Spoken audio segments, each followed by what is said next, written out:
Good morning, everyone. We are going to take a couple of minutes to review, but I have a shamrock above my head. It's kind of hard to see, but I'm going to go ahead and screen share so that you can remember what we are.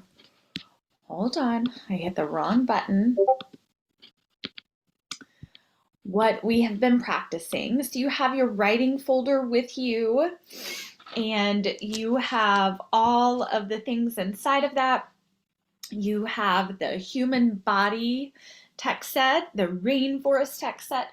We have used the human body more than we have the rainforest, so we are going to, there we go. We are going to go ahead and start. We have coded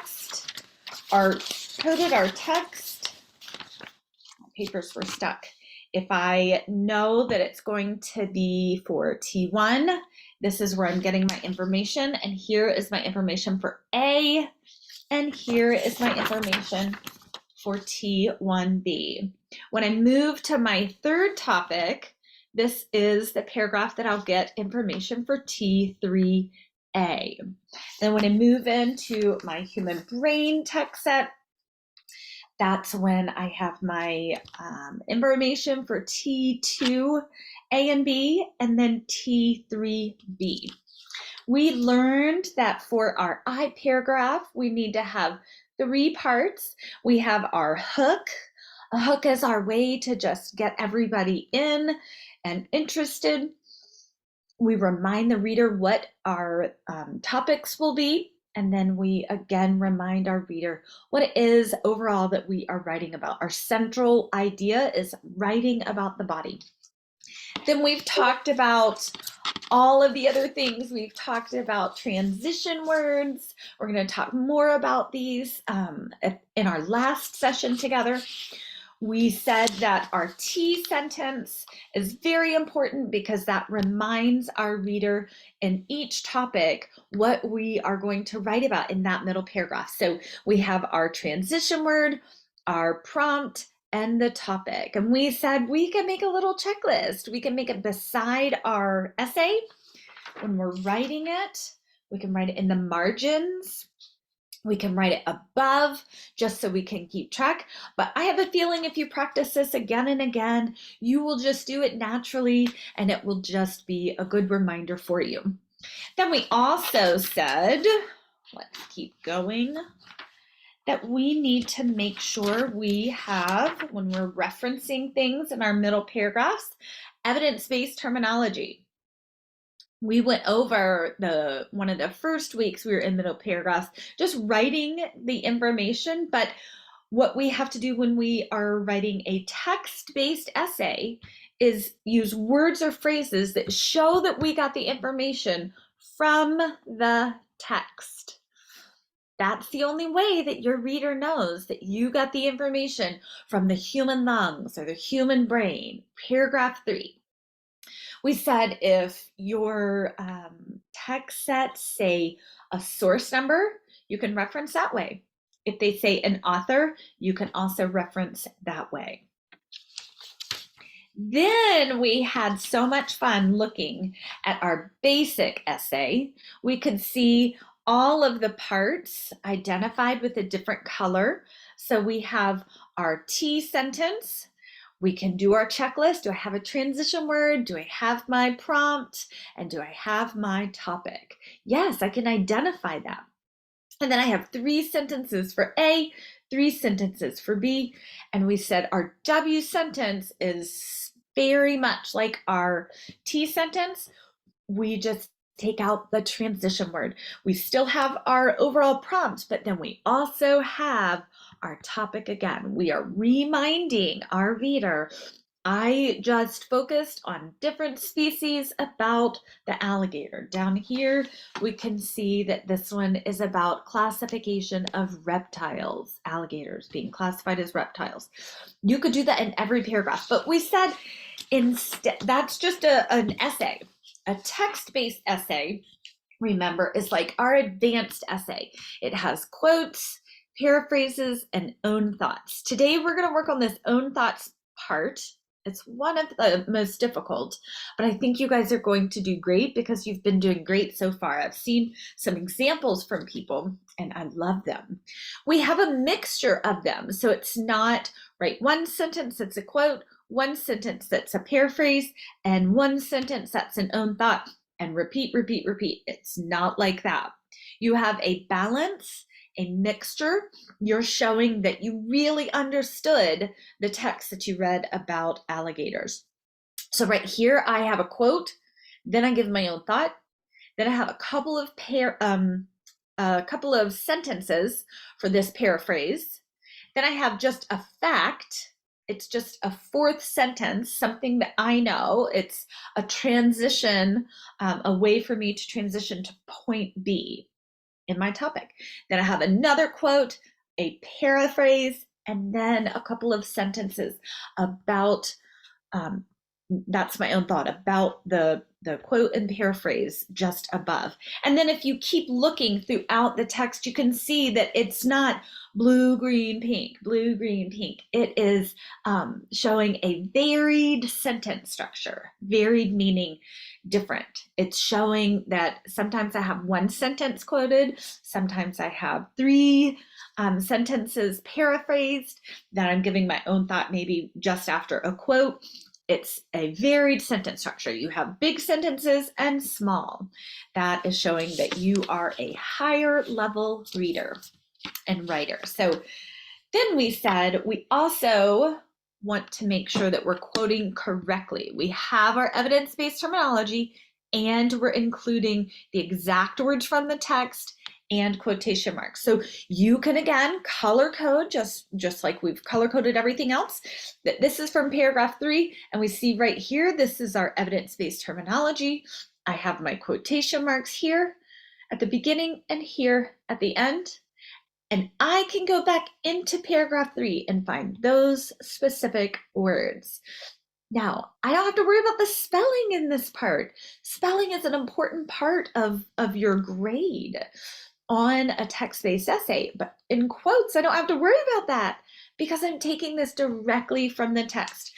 Remember, I gave your teachers this example, and that maybe you can make this chart, that we have evidence-based terminology, we have the quotation marks at the beginning and the end, and you have the exact words from the text. And when we practiced that, we saw that we got pretty good at it.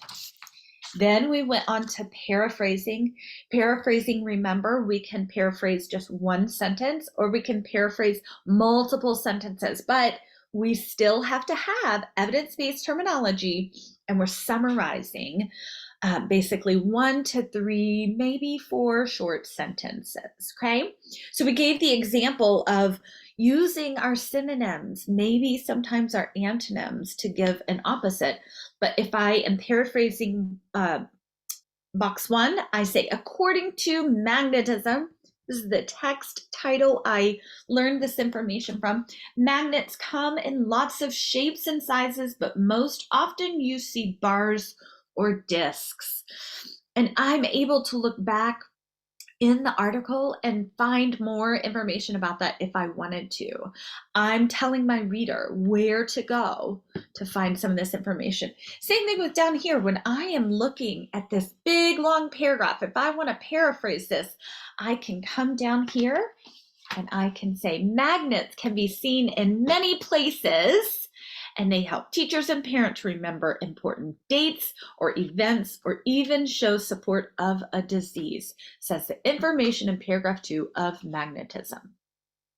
Okay, and I was telling you last week, a doctor appointment is an event, and important papers would be something about a date, and then we talked about those ribbons that we see on so many cars.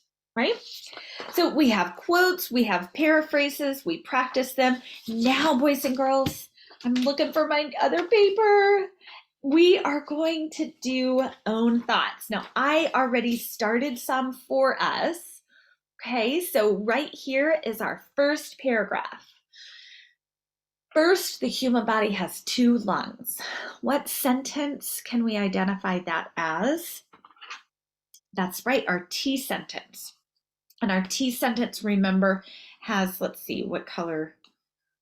Well, let's circle that. How's that? We'll just identify the parts with a circle. Or we'll just note it above. How's that? There's my transition word. Now, what is the prompt? What's the thing I'm supposed to be talking about? The central idea, the body. And then what is the topic of this paragraph? What's the thing that I'm talking about in this middle paragraph? The lungs. Then we said we have a quote right here. According to the human lungs, it says air goes in, or the air goes through a series of branches in your lungs called bronchi and bronchioles. I have my quotes. I have the exact text. Then I moved right into a paraphrase. I also learned in paragraph 2 that once it passes into the alveoli, this allows oxygen to get in our blood, which travels to my heart. Now I'm going to write my own thoughts. Now here's where I want you to stop for just a second. I am not writing, the lungs seem cool. The lungs are brilliant. I really like my lungs. An own thought is connected to these sentences, the quotes or the paraphrases, the things that you just learned from the text. And then you put it into words like restating what you've just learned. You put it into words that show how you relate to a particular topic. So if we think back, I've shown you alligators, a couple of texts about alligators. You're not going to say, I went to an alligator farm one time and that was really fun. That's unrelated to the different species of alligators that you're talking about in the paragraph. You would then say something like, I never knew that I could identify the 2 species by looking at their snouts. That is directly related to what you've pulled from the text. So this is about the air we're breathing in right now.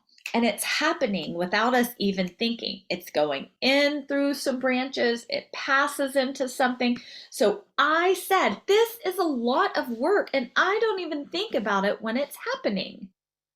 That's a connected thought. Okay. So I am going to, let's see, what do I have highlighted? I can do a pink right here. So this is my own thought. Now I went ahead and started writing our point B, and I want to practice with our own thought at the end of this. Okay, so in contrast, breathing out is just the opposite. That's just a transition sentence to move me from my point A to my point B. Remember, I said that in a text-based essay, you have to move throughout the text and show how you're connecting ideas and thoughts. So I'm now showing the reader that I can move from breathing in to breathing out. And by using this word or this phrase in contrast, I'm showing that they already are different from one another. They're opposite. Breathing out is just the opposite. And then look what I have right here. What is this? That's right, I have a quote. So I have my quotation marks right here and right here.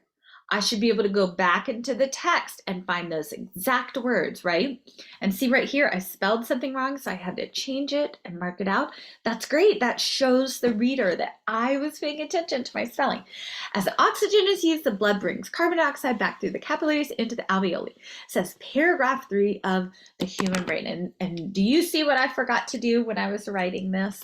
I do. I hope you saw it. Let's go back and fix that. You can edit while you're rereading. That's a good strategy.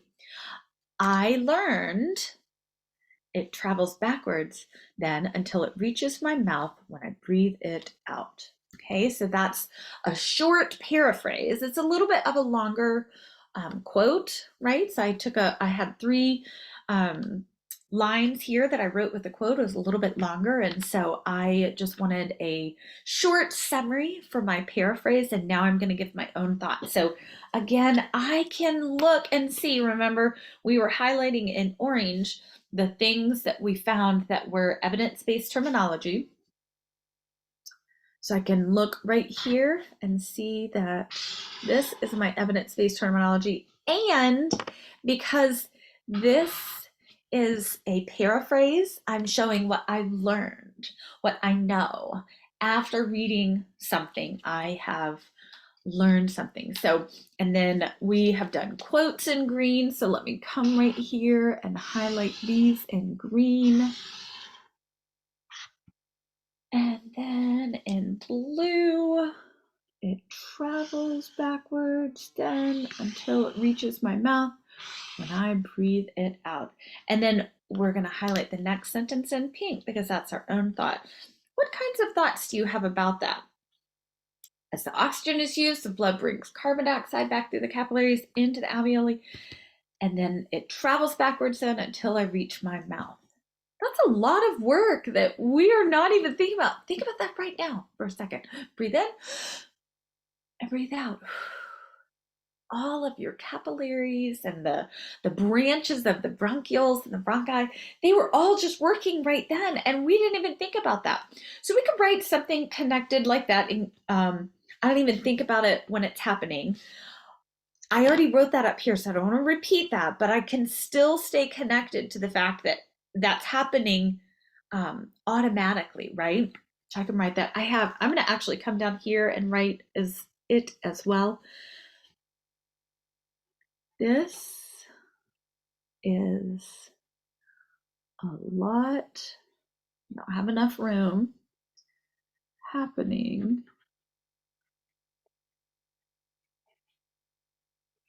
automatically. This is a lot happening automatically to keep me alive. Okay, so again, I've written my own thought. It's happening automatically. Helps keep me alive. I wouldn't be able to live without air, right? So let's move on to our second paragraph. I want to show you another example, actually. Before we move on, I want to show you a paragraph about climates. Now, this is color-coded with green and red and blue. Too close. There we go. All right, so we have our T sentence first. There's our word. Many factors cause the climate to vary in different parts of the world. So we're talking about factors. That's our topic. And then our climate is our main idea, what we're writing the whole essay about that was in our prompt. One of the factors that affects climate is latitude. So that's going to be my point A. And then right here is this a paraphrase? This is a paraphrase. According to the text, climate's an introduction. The closer you are to the equator, the hotter it is during the year. Now, here's my own thought about that. If you enjoy the warm air and sunshine, you should live closer to the equator. This is where you will get hotter temperatures all year long and not have to worry about snow and cold weather. Boys and girls, that's why Mrs. Kreitzer lives in Florida and not Alaska. I would love to visit Alaska, but I love hot temperatures. Then I come back to my text and I see a quote. The author states in Climates, an introduction, and here's my quotation mark. So this is directly from the text. Higher elevations are usually colder than lower elevations. So I know now my two factors, latitude and elevation. And then here is a paraphrase. Altitude is how high a place is above sea level. I learned that from my text. And then here's my own thought, something that is connected to altitude and higher elevations being colder, that I can think about that. Higher elevations would mean like what? A mountain, versus like what I have, which is a beach, right? Beaches are flat, they're right by the ocean. That means they're at sea level. Always remember, the higher up you go, the colder it is going to be. I have to remember that if I'm going to go hiking on a mountain. Am I going to wear shorts? Probably not. The higher up I go, the colder it's going to be. Have you ever seen maybe a documentary on like people going on Mount Everest, climbing on Mount Everest? They're not wearing shorts. They're all bundled up. They're covered completely. You might only even see their eyes because they have like a ski mask on and everything. Then we can even see our W sentence. These two key factors, right? That's what my whole paragraph has been about. Can help you see what the climate, that's what my whole essay is going to be about, will be like in a particular place. Okay, so now we are going to write together our T2 about the human brain. Now we only have a couple of minutes, and so I know we started it. I am not even going to be able to see where we started it. There it is. All right, so let's get our pencil. If you can find the start, we just started it a couple of weeks ago. The start of your T2, grab it so you can copy it, but if you can't, I'm gonna start writing it right here. Okay, we have to indent. So we say second, the brain performs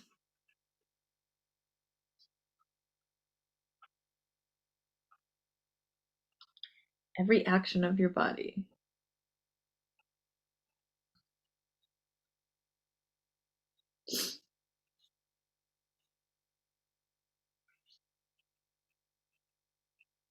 All right, and then our point A, remember, if this is the part where if you have forgotten, you come right back to your map, your outline, and I can remember first I'm writing about the cerebrum and cerebellum, and second I'm writing about the brainstem. Turn to the brain. We're going to find the human brain. We're going to find our quote.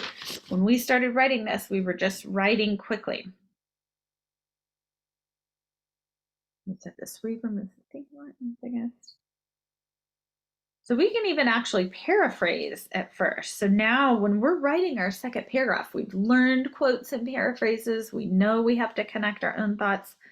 I can start, remember I showed you that advanced essay and said we have a varied sentence structure. I don't have to start with the quote. So I think I'm going to start with a paraphrase. Second, the brain performs every action of your body. After reading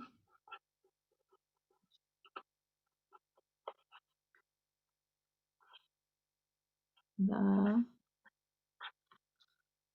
human brain, what do I need to do with my title? That's right. I know, you can say I learned. I know the cerebrum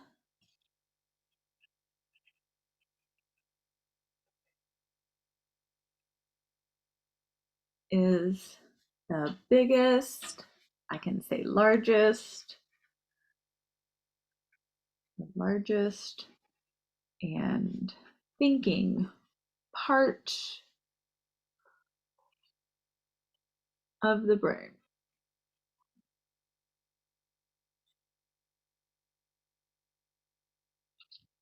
All right, now, oh, I like that part. The cerebrum is working when you're finding an answer to a math problem. We could use that as an example. We could quote that and say that that's an example of it thinking for us. Then I'm going to make a connection. A connection is an own thought, and it's going to be right to this. So I think I'll quote that part. So I'm going to show you a different way to reference your text. So go ahead and start with your quotation. Then I'm going to say, your cerebrum is working when you are finding the answer to a math problem. Do you see where I'm finding that from? Do you have your text right here? Your cerebrum is working, you're finding an answer to a math problem. I'm going to copy that exactly. That is my quote. So I'm going to say, your cerebrum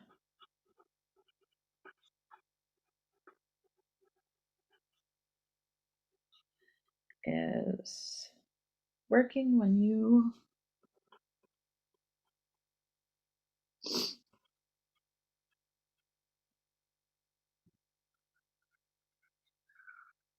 are finding the answer to a math problem.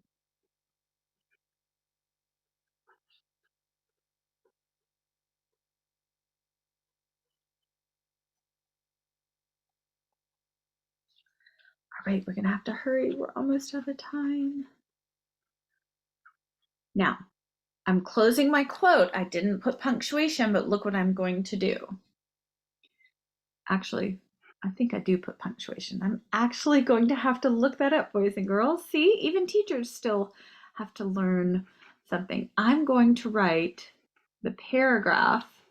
I got that from, and I don't have to reference the text because I referenced the text right here. The reader will know that I am still using the human brain, but I am writing paragraph 6. Okay. Now, I'm pretty sure that I'm correct and that the period goes here. It might be here. I'll look that up and I'll tell you next time. Now I have to have my own thought. So I'm going to change to purple really quick and I'm going to write my own thought quickly before we end our time together today. And I said I already had a quote. Boys and girls, when you sit down, your teacher asks you to do a really hard math problem, you're dividing fractions or even mixed numbers, you're having to add them together. You have to do a lot of thinking. So I think that that is just wild and crazy. So I think it is wild and crazy to know what part of my brain, I think I can fix it here, fit it here, is working. It is wild and crazy to know what part of my brain is working so hard to solve a mixed number.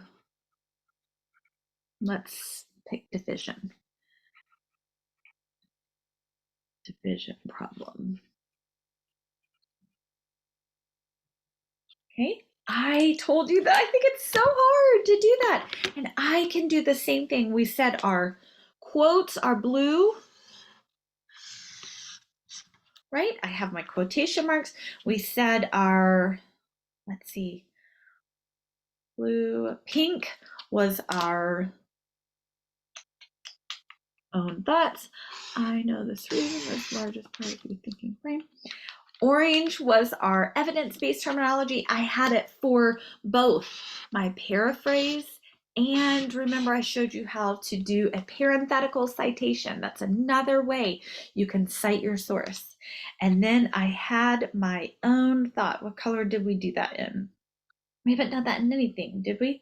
So let's go ahead and do that in, oh, I did, in pink. So I did pink wrong up here. What was that? It was supposed to be green. I messed up our color system. It's okay, isn't it? I can identify each part. I can see one is a quote, one is a paraphrase, and one is its own thought. Boys and girls, we are out of time. I'm so sorry we ran so close. Do me a favor. We have a week off of lessons, but would you go ahead and try and write all 3 middle paragraphs? I'm going to show you 3 paragraphs, my middle 3 paragraphs next time we get together. And we're going to identify quotes, paraphrases, and own thoughts. And we're going to write our conclusion paragraph. Have a great week off, boys and girls.